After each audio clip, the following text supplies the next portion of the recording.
We seem to be heading to war with Iran. Certainly, the Biden administration is pushing us in that direction. What's new and interesting and ominous is that very few Republicans, the opposition party, are pushing back. Instead, some of the party's leaders are encouraging it. Here, for example, is Senator Lindsey Graham of South Carolina from last weekend on NBC.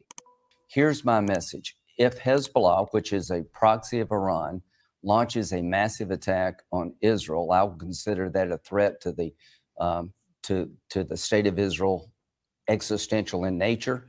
I will introduce a resolution in the United States Senate to allow military action by the United States in conjunction with Israel to knock Iran out of the oil business. Iran, if you escalate this war, we're coming for you.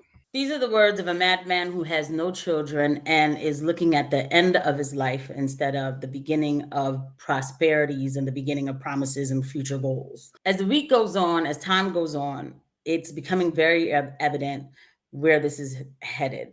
So for a second, we pull back our own biases and feelings about this current conflict, and let's have a real discussion. That's Lindsey Graham.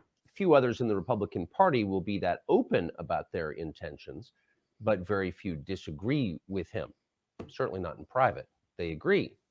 So what would war with Iran mean? Well, it's hard to know because virtually no one who's talking about it in public is operating from a deep interest in America's interest.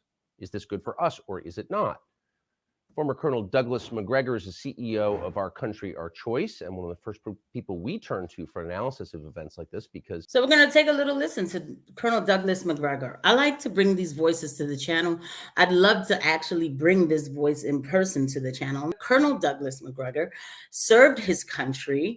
He's a patriot, and he's a patriot who's realistic. Do you think that we are moving toward war with Iran? Yes, I do. And it looks like the chosen destination is indeed Armageddon. There doesn't seem to be any real appreciation. That's an understatement. It's not about being on the cool side of this conflict.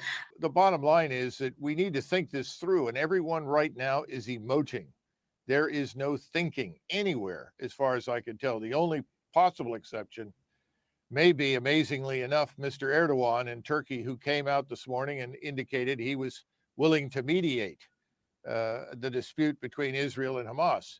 Whether or not anyone in Washington or Israel is interested in talking, I don't know.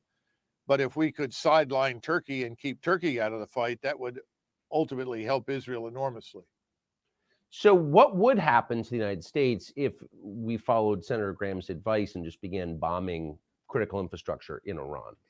Let's listen to what Colonel Douglas Macgregor will say. Well, all of the bases that we have in Iraq and Syria, unfortunately, where we still have over 1,000 Americans, all of those would be targeted. And this time they would target them accurately, and this destruction would be wholesale.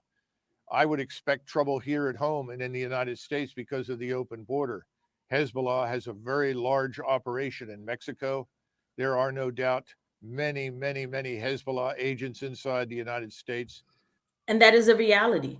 I know people will look at my Twitter and think when I say stuff like not all Muslims are the same, I also say not all Jewish people are the same, not all anything is the same. But I also understand the reality of our border being wide open. My personal assessment of this is that, and this is my own assessment, is that allegedly, hypothetically, because I don't want YouTube to suppress this this episode. I do believe that there could be something set up, whether it's known to be set up, whether there's aid for it to be set up. I'm not shocked. The border is wide open. And then now all of a sudden, here we are in a conflict. Don't forget, too, that when we ended the Afghanistan war in such a disgusting and disturbing way, we also imported a bunch of Afghani refugees here. I saw them coming in. I worked with them.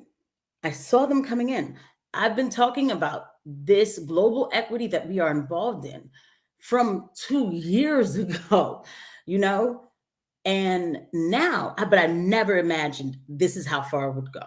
But what's most important, I think, for Americans to understand is if we attack Iran on the basis of Hezbollah's alleged willingness to attack Israel if Israel invades Gaza, we will end up in a fight with Russia. Russia will not sit by quietly and watch Iran destroyed by the United States air and naval power in the region. And once Russia enters this, it becomes much more than just a local conflict, maybe more than just a regional war. We haven't thought this through. We need to do that. This administration does not care. And it's not just this administration, it is the Uniparty faction. You hear Lindsey Graham, he does not care. He looks and says, Iran, we will come after you. Like, can you imagine making those kind of statements on the news? It's like you're trying to bait them into a trap. A trap for us. These people don't care. This is a new time. This is 2023. It's not even 2003. Okay, where at least they were trying to pretend and not really let us know what was going on. They act out in our faces.